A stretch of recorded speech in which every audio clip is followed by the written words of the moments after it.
Professor, is it true that the Italian health service is now in danger of total breakdown? Make shortage of money going to be resolved? What's going to be done to sort this problem out?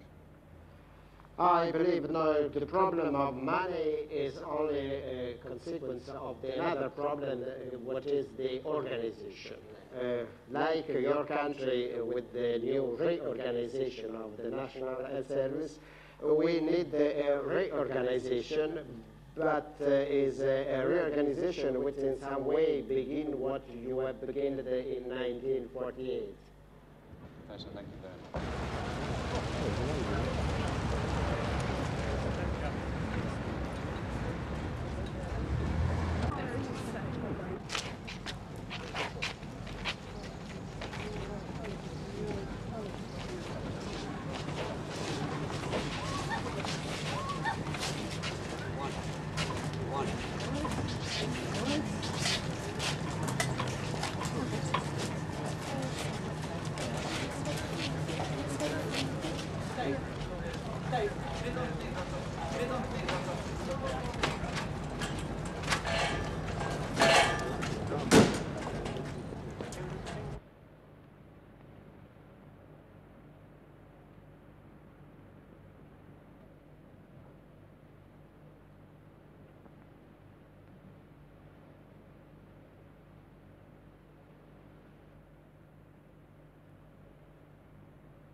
More money must be provided, or alternatively, the government's got to say we can no longer provide a comprehensive health service, in which case the money will have to be found from other sources.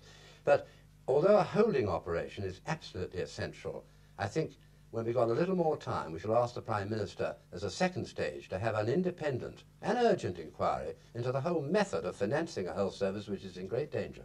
But are you jointly considering some sort of industrial action to put pressure on the government? I don't think industrial action comes into at this stage. We are, I hope, as four professions, acting in the best interests of the public. It is their health service. They've been promised a health service. The money isn't there in sufficient quantity to provide it. Surely the public will be with us in our very strong representations as part of the caring professions to see that their public gets the best possible service. Otherwise, parts of the service are going to have to be cut. We can't go on exploiting people like this indefinitely.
the basics, and then is it really the end of the private wards?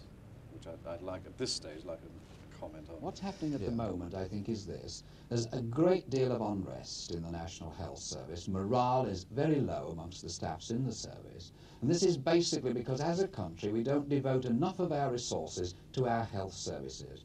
And if resources are in fact restricted, as we're told that they must be and that they are, then those people who work in the service think that those resources ought to be devoted in the first place to those people whose need is greatest, and they say that this is the National Health Service patient and not the person who pays for privileged treatment, which means that nursing skills, technical skills, medical skills are in fact wasted in this way, and they're giving a better service, two standards of service, and that this ought to be one standard, and that all our resources, all our skills ought to be devoted to those people who want treatment and should have it. But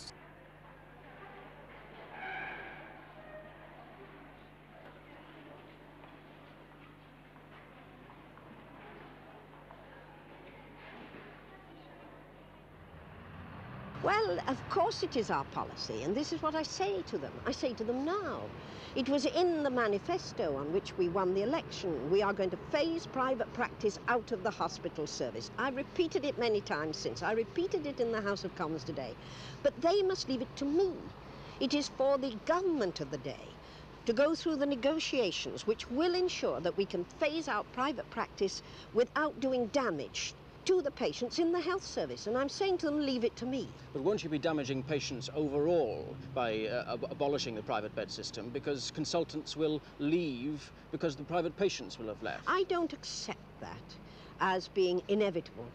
This is the subject of the negotiations which I am now conducting through a joint working party with the consultants' own organisation, the BMA.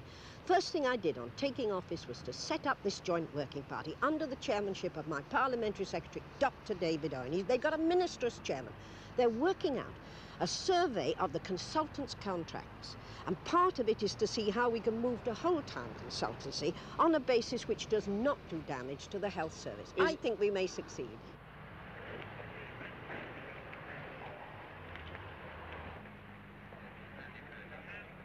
Which are inadequately staffed. We all know the many dangerous situations which arise every day. We all know that this cannot be in the best interests of our patients.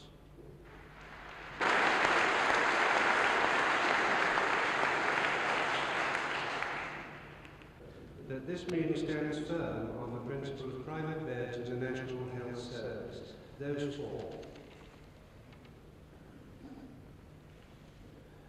Thank you. Those against? Thank you. So that.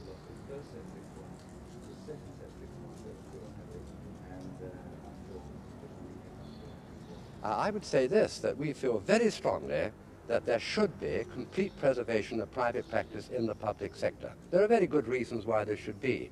Firstly, it helps the prestige of British medicine. Secondly, it enables a great deal of money to come into the exchequer, money which is badly needed for the health service and goes right across the board to public patients. Now, obviously, we should use the normal democratic processes to try and have this preserved. But what action the profession will take, we shall know that when the Owen Working Party is reported.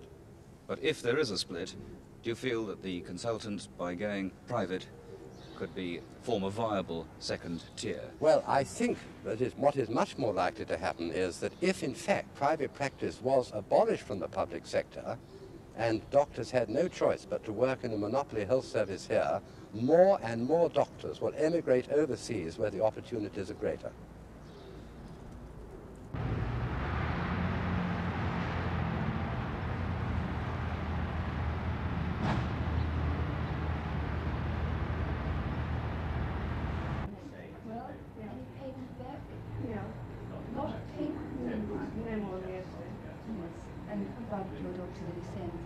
Last night. Well,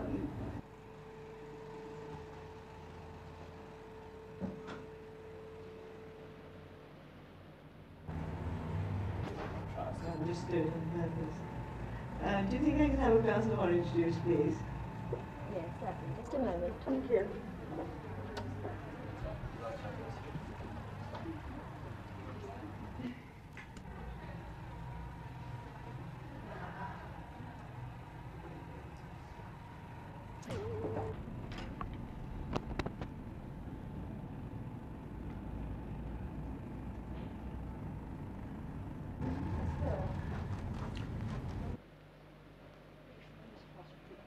nice cool system which would bring medical aid within a minute or two, which is that button over there.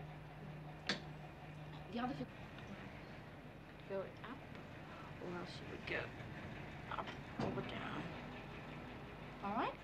The other facilities are there's your own private telephone, which is on a press button system.